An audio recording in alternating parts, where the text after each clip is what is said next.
When Deontay met his demise, where were you guys at? Were you guys in the car or you stopped at a location? We would say that again. When he met his demise, when you accidentally choked him out, were you guys in a car or at a location? We was in the car. Okay. Now, you guys rolled around for a few minutes and you got rid of the body right there in the field at Baldwin and Harper, correct? Yes. Okay. Did you unload the body alone, or did Ernest or Lillian help you unload the body? Well, no, no one helped me. I just opened the door and pushed him out. Okay. So you did that on your own, opened the door and pushed Yeah. him out. Okay. So after you pushed him out and got rid of the body, what did you do next? Well, we drove and I was just beating my head, I believe, or whatever. I can't recall. And telling Lillian that I don't believe that happened, that he's dead. That well, I made a statement like I was going to kill myself because I didn't want to go to prison. Mm-hmm. Yeah. And Lillian said, "Let's." He told me I was talking crazy. That I was talking crazy. I need to sit and think.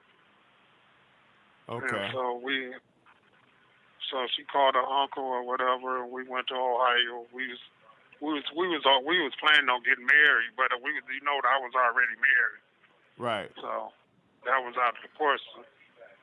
Mm-hmm. So we went to Ohio, and that night I had told her that I was turning myself in. I kept trying to get her to go back home because I told her I was going to turn myself in the morning, and she said she wasn't leaving my side because I Okay. might do something crazy. Mm. Okay. Now, how long were you in Ohio before the police came and got you? Um, a few hours, I believe. Wow, that was pretty quick.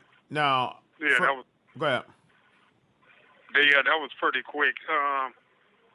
Which which it was a whole lot of saying going on that they pee and pawn the phone. I Mm-hmm. said if they pee and pawn the phone, they would know that we were still trying to call numbers to what the boy had gave us all Right. that night. Mm-hmm. Cause the the the thing had air that night. So if they was paying phone on the phone, they should have got us that night. Right. They said that they were pinging the phone. Um, Hmm. they said that one of your relatives had turned you in and told them where you Yeah, were. they talk. Yeah, that's no, because he didn't even know where we was. Okay. Now, in trial, the court, two of your relatives did testify on you. Did you Yes. did you have them to just come forth to get themselves out of trouble and tell them, hey, just tell them what you know, or they just were Yeah, I afraid? just told them, tell them what they know. Tell them what they know. Cause Okay.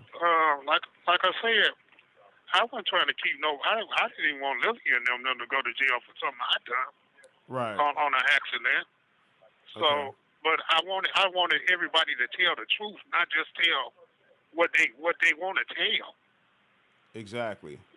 Now, So, how did Lillian's son get involved with this, Ernest Coleman? well, they put themselves in that predicament by saying it was in the car. Mm-hmm. So I told them that I was going to admit to it. So why put themselves in that predicament? Exactly. So let's go back to the hotel room.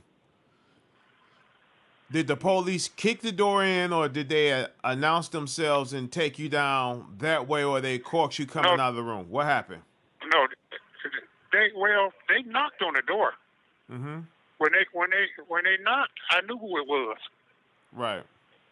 I just 4 o'clock, 3 o'clock in the morning. I just know who it was. Didn't Mm-hmm. nobody know where we was, and and they didn't have room service, Mm-hmm. and we had just got the room. It Right. was paid up for three days, which we weren't gonna stay the 3 days. Right. So why would somebody knock on the door? Exactly. Did you use your ID or did Lillian use her ID or someone No, else? someone else used their ID. That's Okay. why. That's why I Okay. know it was them. Okay. Now, is it safe to say that they got your telephone number from a family member or a friend and they could have tracked your phone that way because they do The do thing, things that way? Yeah. the the thing about it, real, I didn't have my phone. I threw my phone the right way. Oh, okay. I threw my phone away. Okay. So instantly what it was, they did you use your ATM card because they were saying things of you was using your ATM card and that's how they was able to track you as well. Is that true? And the only time I use my ATM card is when I draw the money out the bank that night. And Deontae was in the car when that happened. He was Okay. still alive at that point. That's when I was telling you. I asked him, did he want anything out of the store or out of the gas station? Okay. And did he get anything? I think he got a juice. Okay. Uh, uh, uh, what's that Arizona tea, I believe, or Okay. something like that, if I can recall. So you said that Deontay he was spazzing out, kicking on the windows and got a little Yeah, crazy. But the thing about it, why? mhm. Well, I understand. I understand because I did threaten him. I say, if you don't tell me where you live, I ain't got no choice but take you to juvenile. I mean, take you down to the police station or juvenile. Right. And he just got to saying that his mother wasn't gonna come get him and all this and that. That she left his brother. He had a brother that locked up. He gave us a whole rundown of a story. Like what could you tell us a little bit about some of the story that he may have told you? He told me one thing that he had a brother locked up that his mother wouldn't go see him or nothing. He had his mother didn't have no lights. He was Hmm. staying with a relatives, and I was like, "What relatives were you staying with?" That was the Mr. Bell on Chatsworth, Okay. the house we went to. And when we went to Mr. Bell house, Mr. Bell could have told us, or sent the young guy that was waiting out, or talked to us, or gave us our property back. He stated that he seen the other guy in the car in his van counting the money, and he asked him where he got it from. Hmm.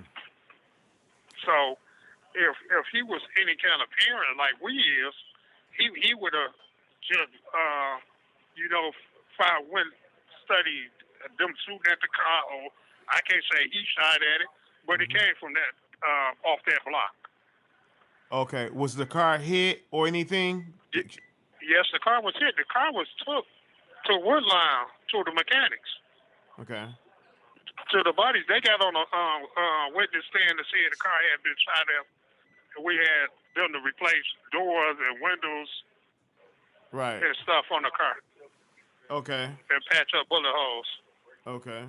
So it's pretty much to say that this little young man that was with Deontay for the rest of his life, he's gonna have to carry that guilt with him because he was the one that had the money and Yes. he got away and Deontay Mitchell lost his Deontay life. ended up deceased. Lost Huh? his life. Yes. Yes, Deontay and lost his life. Deontay lost his life. And it hurts. You have 1 minute remaining. It hurts me too, cause they not the only one losing a father. My kids losing a father too. How do your children feel about you being in this situation? Well, they real hurt. Like my daughter and my sister, them all they say they can do is pray for me, and hoping I make it through it. And they very supportive though. Okay. My son is locked up. We was corresponding through mail, but he wasn't getting his mail. But I encouraged him to get himself together and get out there. That's So a good thing. That's a great thing. So yeah, now, do you and your wife? I know you guys were separated. Do you guys communicate at all? we was communicating. We just got a divorce. Well, she finally wanted to give me a divorce.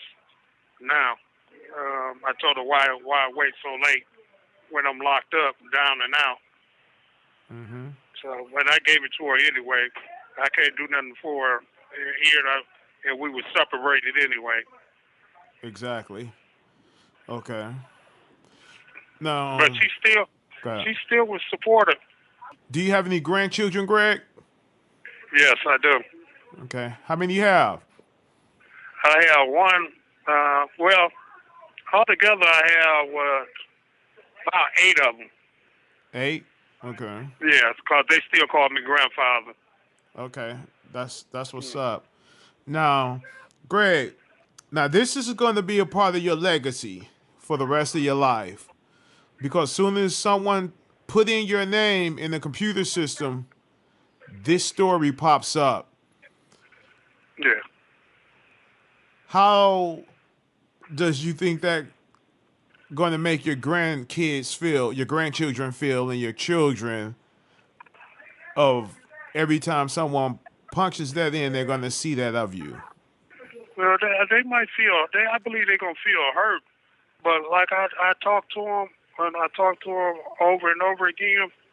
The accidents do happen, Mm-hmm. and I'm paying for my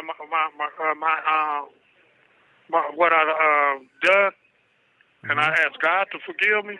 So I told them, I asked them to forgive me as well. Well, Okay. because accidents do happen. Right. So so I believe they gonna be hurt, but they like they said they put God ahead of their lives and they pray for me. So I guess they let God handle it. Okay. Now here's one thing that I do want to ask you, right? Yes. Have you reached out to the Mitchell family at all, or have they tried to reach out to you while you've been there? No, I haven't. But that's why I was going to say today. I hope they hear this because I'm very sorry for what happened to Deontae Mitchell. None of this was not supposed to happen. Deontay's supposed to still be at school, and I'm supposed to be still out there taking my kids or my grandkids to school. So what happened? It was an honest mistake, and I'm very sorry for it. I'm paying for it. Dearly, I'm paying for it because I miss my kids and grandkids so much as they miss theirs. And I Exactly. just wanted to tell them I was sorry. Okay. Well, I pray that the Mitchell family does find this interview and they hear it so they can hear what you have to say. Um, I, from the news I saw, his mother, she was torn apart. She was very quiet. She sat in the courtroom, like just blank.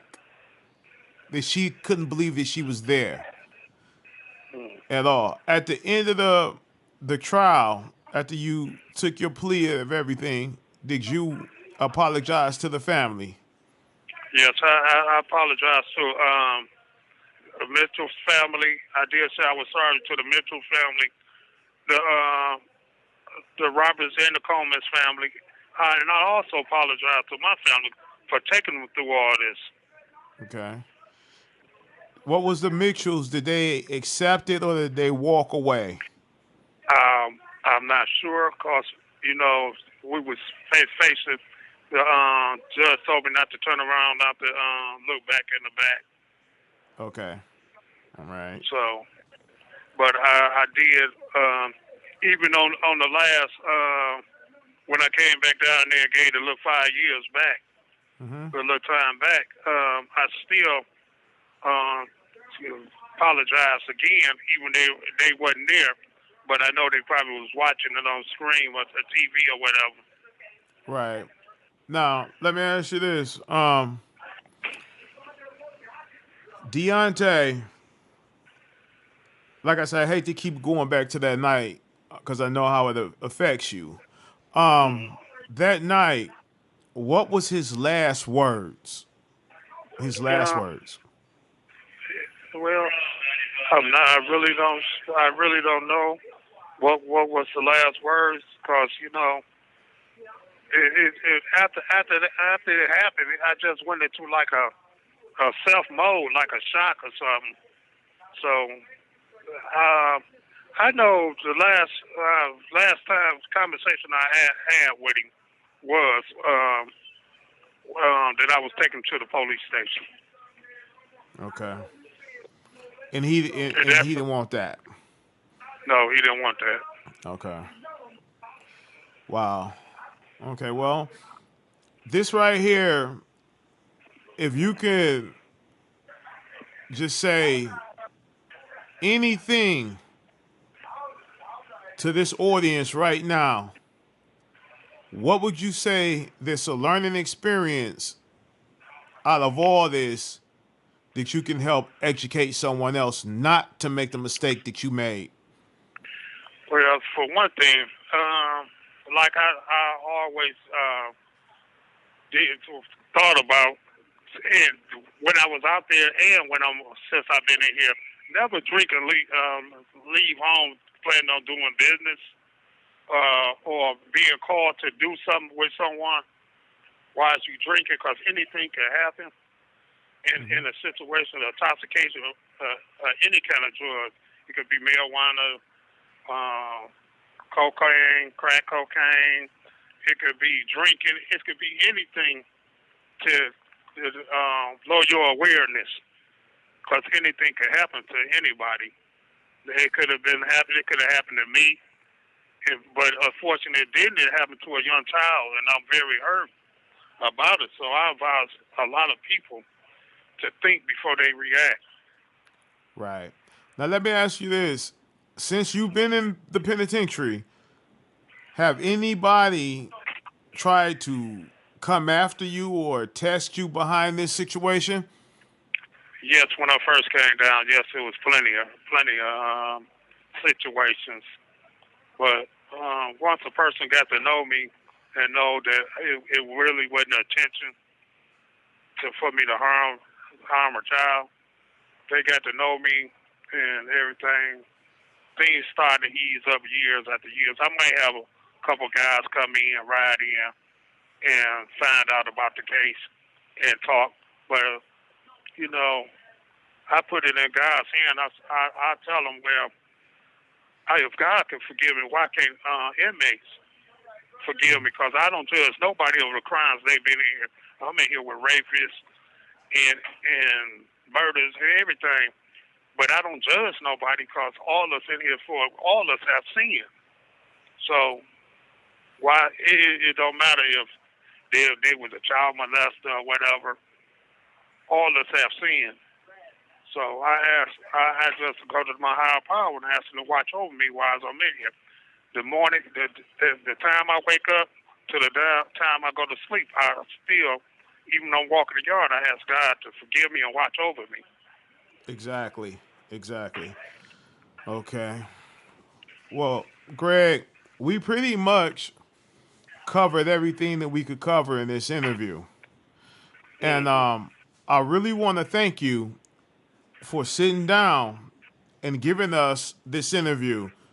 Yeah. To get awareness out here and to tell your side of what happened, your side of the truth, and to let people know how you positively progressed in prison and how you found the Lord and everything after, Mm. you know, the crime that was committed. Like I say, with my show, we don't glamorize or glorify any crime. My heart goes out to the Mitchell family, and I hope that they hear this and possibly they too could possibly sit down and talk to me and just tell me how their life is without their son and their brother, you Yeah. know, because the mother, my out of everybody, I saw her You pain, have 1 minute and remaining. and her pain was great. It was great pain, and Yes, I understand. Yes, I understood. I know it is because my I'm hurt because I'm not. I'm still here. I can talk to her, so I know she is hurting deeply because she can't speak to him. So I understand her pain, mm-hmm. and I'm Well, very sorry. mm-hmm. Well, Greg, it's been nice talking to you on this interview. I thank you for even just Mm. giving it to us. And you always can call in and chop it up with us anytime, okay? Okay.